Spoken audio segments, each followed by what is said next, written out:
हमारे अगले मेहमान प्रदीप सोलंकी साहब अपना इजहार ख्याल करेंगे। या कार्यक्रमासाठी विचार मंचावर बसलेले आरपीआयचे प्रमुख प्रकाशजी जावळे, बामसेपच्या वतीनं आपली भूमिका मांडलेले माझे मित्र डॉक्टर प्रदेव कसाबजी, जानकर साहेबांची प्रतिमा उपस्थित असलेले इंजिनियरजी भोजने, या विचार मंचावर सर्व रथी महारथी, या संघटनेचे अध्यक्ष डॉक्टर जावेदजी, माझे मित्र खालिद भाई, उपस्थित सर्व संघटनेचे पदाधिकारी बांधवांनो, आणि आमच्या समाजामध्ये मुस्लिमाच्या बाबतीत असं चित्र निर्माण केलेलं आहे की या देशातला मुस्लिम म्हणजे अत्यंत कर्मठ आहे, अत्यंत क्रूर आहे आणि जास्त असला तर अतिरेकी. ही भूमिका आमच्या मराठ्यांच्या डोक्यामध्ये महाराष्ट्राच्या कानाकोपऱ्यामध्ये निर्माण केलेली आहे. खेड्यामध्ये प्रश्न विचारला गेला की मराठ्यांनो तुमचा नंबर 1 शत्रू कोण? आमचं मराठ्याचं पोरगं उभं राहतं म्हणतं मुसलमान. त्याला जर विचारलं बाबा तुझ्या गावात मुसलमानचे घरं किती, ते म्हणतो 5 ते 6. तुझ्या गावात मुसलमानाने किती जणांवर अन्याय केला हातवरी करा, एकाचाही हातवरी होत नाही. तुझ्या गावात मुसलमानाची दादागिरी नाही, तुझ्यावर एकानेही मुसलमानाने अन्याय केला नाही, तर तुझा नंबर 1 शत्रू मुसलमान कसं काय? ते मला काय माहित, लोक म्हणतात म्हणून मी म्हणतो. म्हणजे अशा प्रकारची भूमिका महाराष्ट्रामध्ये आणि अशा लोकांची टाळकी जागेवर आणण्याचं काम संभाजी ब्रिगेडच्या माध्यमातून मी महाराष्ट्रभर करतो. नेमके चित्र उभा केले जातात की शिवाजी महाराज अफजल खानाचं पोट फाडतायत आणि खाली लिहिले असतं दहशतवाद असा संपवावा लागेल. मराठ्याच्या डोक्यात फिट की मुसलमानं मारल्याशिवाय दहशतवाद संपत नाही. आम्ही मराठ्यांच्या पोरला समजावून सांगितलं शिवाजी महाराजांना अफजल खानाचं पोट फाडलंय खरं आहे, पण अफजल खानाचं पोट फाडल्यानंतर त्यावेळेस कृष्णा भास्कर कुलकर्णी मारलेला तुम्हाला का कळत नाही, याच्यावर चर्चा का होत नाही आहे? शिवाजी महाराज मुसलमानांचे विरोधक होते असं चित्र का निर्माण केलं? तर चारी बाजूने मुसलमान राजे होते, पण मुसलमान राजे होते याचा अर्थ शिवाजी महाराज मुसलमानांचे विरोधक होते काय?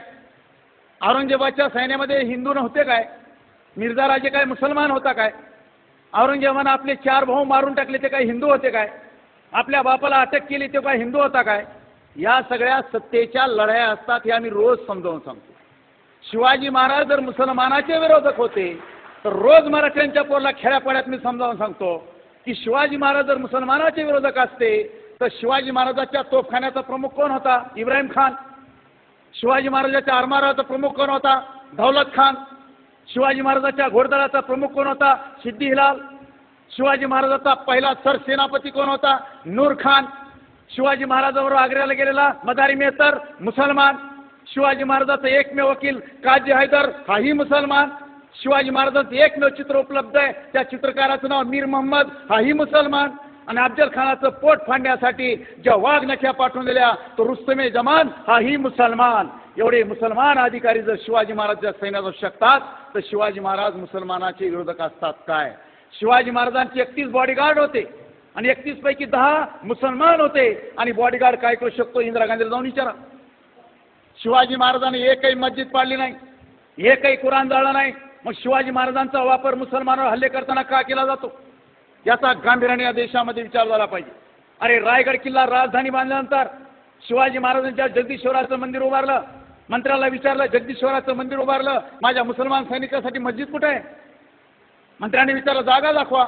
शिवाजी महाराजांनी स्वतःच्या राजवाड्यातली जागा दाखवली समोरची आणि सांगितलं की इथं मस्जिद बांधा, आणि राजवाड्यापुढे शिवाजी महाराजांनी मस्जिद बांधलेले आहे. हा इतिहास आपल्या देशामध्ये का सांगितला जात नाही? हा इतिहास जर समाजापर्यंत गेला या देशामधली सामाजिक दुरी निश्चित दूर होते. आज महाराष्ट्रामध्ये एक आंदोलन सुरू आहे, जय शिवाजी पाडा कबर. कुठली कबर? प्रतापगडाच्या पायथ्याची. आम्ही पोराला रोज सांगतो अफजल खानाची कबर पाडा, पण बांधली कोणी? अफजल खानाला मारल्यानंतर शिवाजी महाराज प्रतापगडावर गेले. जिजाऊन विचारलं अफजल खानाचं काय झालं? मासाहेब मारला गेला. त्याचं प्रेत कुठे आहे? प्रतापगडाच्या पायथ्याला पडलंय. काय म्हणले जिजाऊ मासाहेब आई त्यांच्या की शिवबा अफजल खान जिवंत असेपर्यंत अफजल खानाशी वैर होतं. अफजल खान मेला, आपलं वैर संपला आणि तुझ्या राज्यात कुण्या प्रेताला कोल्या कुत्र्यानं तोडा शोभणार नाही. अफजल खानाच्या त्या प्रेताचं इज्जतीनं दफन कर आणि तुझ्या विजयाची साक्ष म्हणून तिथं कबर बांध. शिवाजी महाराजांनी अफजल खानाचं दफन करून तिथं कबर बांधली शिवाजी महाराजांनी, आणि वापर केला जातो जय शिवाजी पाडा कबर. अरे शिवाजी महाराजांनी बांधलेली कबर शिवाजी महाराजांचं नाव घेऊन पाडलं जातं, हे अत्यंत दुर्दैव आहे.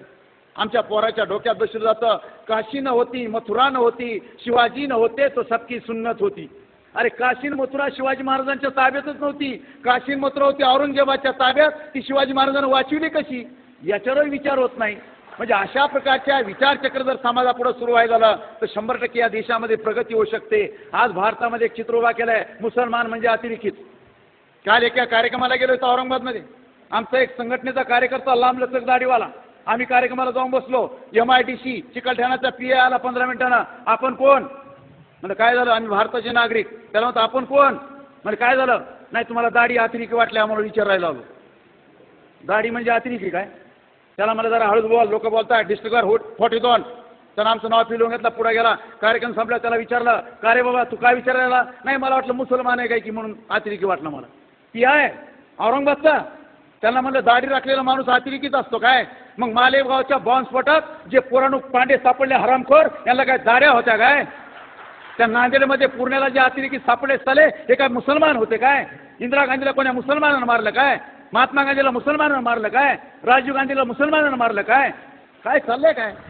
अरे अतिरेक्यांना धर्म नसते आणि जातही नसते. त्यांच्या बंदुकीला कोणत्याही गोळीला रंग नसतो. मात्र त्या गोळीतून निघालेलं रक्त माणूस मरल्यानंतर फक्त लालच असतं. ही साधी गोष्ट ही समाजाला कळली पाहिजे. आज पाकिस्तानमध्ये धार्मिक दंगली होत आहेत, तिथं बॉम्बस्फोट होत आहेत. हे काय हिंदू करतात का इथले जाऊन? आणि पुन्हा आम्हाला SMS येतात, हर मुसलमान अतिरेकी नहीं होता लेकिन पकडा गया हर मुसलमान अतिरेकी क्यों होता है. म्हणजे या देशामध्ये अशा प्रकारची प्रचार यंत्रणा राबविली जाते. या देशातला प्रत्येक मुसलमान अतिरेकी आहे.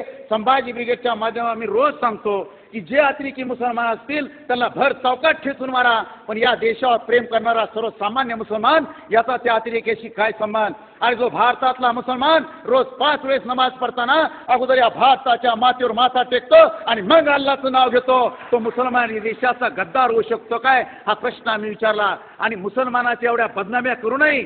आज भारतामध्ये मुसलमानाचे एवढे धंदे चालतात, त्याचं एकमेव कारण आहे नम्रपणावर शिकावं तर फक्त मुसलमानाकडूनच शिकावा, हेही आम्ही सांगतो. आणि या देशातले मुसलमान सुखा समाधानानं या देशात जगत असतील त्याचं एकमेव कारण आहे डॉक्टर बाबासाहेब आंबेडकरांनी दिलेली राज्यघटना. त्याच्यामुळे या देशातला मुसलमान अत्यंत सुख समाधान इज्जतीने या देशामध्ये जगू शकतो. ही भूमिका आपण समजून घेतली पाहिजे. राजकारणावर इथे चर्चा होते, पण माझं मत आहे या देशातलं राजकारण अत्यंत भावनिक आहे. मुसलमानांना सांगितलं जातं तुम्हाला भाजपचा शिवसेनेचा धोका आहे, आम्हाला सांगितलं जातं तुम्हाला मुसलमानाचा धोका आहे. आधे इधर आधे उधर, बाकी काय रे? बाकी किधर गए? म्हणजे अर्धे इकडे घालायचे अर्धे तिकडे घालायचे. कधी सरकार पंजात येणार कधी छक्क्यात येणार, पण आपला काय फायदा? याचा गांभीर्यानं कुठतरी समाजाने विचार केला पाहिजे. आपल्या देशामध्ये नेमकं काय होतंय की चांगले माणसं राजकारणात येऊन याचा पक्का बंदोबस्त आहे. काय सांगितलं जातं राजकारणात की राजकारण वाईट आहे, पैशावाल्याचं आहे, दादागिरी करणाराच आहे, वशिल्यावाल्याचं आहे, त्याला कोणतरी गॉडफादर पाहिजे, त्याच्या खानदानात राजकारण पाहिजे, तरच माणूस राजकारणी होऊ शकतो. शुद्ध अफवा. लोकशाहीमध्ये याच्यातलं एकही चालत नसतं. तुम्ही आम्ही नालायक आहेत, चांगले माणसं याच्याकडे दुर्लक्ष करतोय म्हणून यांचं फावतंय. जर तुम्हाला सध्याच बघायचं असेल तर मी 2 उदाहरणं देईल. विदर्भात गेलात तर आमदार बच्चू कडू याला जाऊन भेटा, आणि पश्चिम महाराष्ट्रात गेलात तर आमदार राजू शेट्टी या 2 आमदाराला भेटा. पैसा नाही, गॉडफादर नाही, पक्ष नाही, कार्यकर्ते फक्त, आणि 4 मीडिया चीत करून हे कारखानदाराला पाडून हे माणसं निवडून येऊ शकतात. हे तुमच्या पुढला उदाहरण आहे. सध्या मी आता कोल्हापूर जिल्ह्यामध्ये गेलो होतो. या आमदाराचं कसं काय काही खरं नाही, त्याचं कसं काय पडण्याची शक्यता आहे, याचं कसं काय येण्याची शक्यता आहे, हसन मुश्रीफचं कसं काय 100% निवडून येणार. मुसलमान या देशामध्ये निवडून येणं किती अवघड आहे मला 100% माहिती. कारण राजकारणात मुसलमानाचा काटा काढणं अत्यंत सोपं आहे. तो मुसलमान आपला काही संबंध भले भले मतदान करीत नाही. निवडणुका सुरू झाला की आपण काय करतो की हे माझा या पक्षाचा त्या पक्षाचा या गटाचा त्या गटाचा, ह्या इकडं तो तिकडं. त्यामुळं नालायक लोक निवडून येतात. म्हणजे आपल्या पुढे 2 नालायक उभा असतात, त्यापैकी एका नालायकाला आपल्याला निवडून द्यायचं असतं. या देशाचं सगळ्यात मोठं दुःख नाही. उमेदवार कुठून लादला पाहिजे? उमेदवार मतदारसंघातून लादला पाहिजे. इथं गॉडफादर वरून उमेदवार लागतो म्हणून आपल्या देशाचा बोरा वाचतोय. माझी एकच विनंती आहे की राजकारणात चांगली माणसं गेली पाहिजे. राजकारणात चांगली माणसं जाण्यासाठी प्रबोधन घडलं पाहिजे. कारण जमाना बुलेटचा नाही, जमाना बॅलेटचा आहे. राजा आता राणीच्या पोटी पैदा होत नाही तर मतदानाच्या पेटीतून पैदा होतो. ही ताकद बाबासाहेबांनी तुम्हाला आम्हाला दिली आहे, तिचा वापर करा. आणि जर विकासच घडवायचा असेल तर राजकारणात आणि प्रश्नात चांगली माणसं आली पाहिजे. निवडणुका लढवायला चांगले माणसं तयार व्हा आणि या प्रस्थापिताला मातीत घालण्याची तयारी ठेवा. धन्यवाद.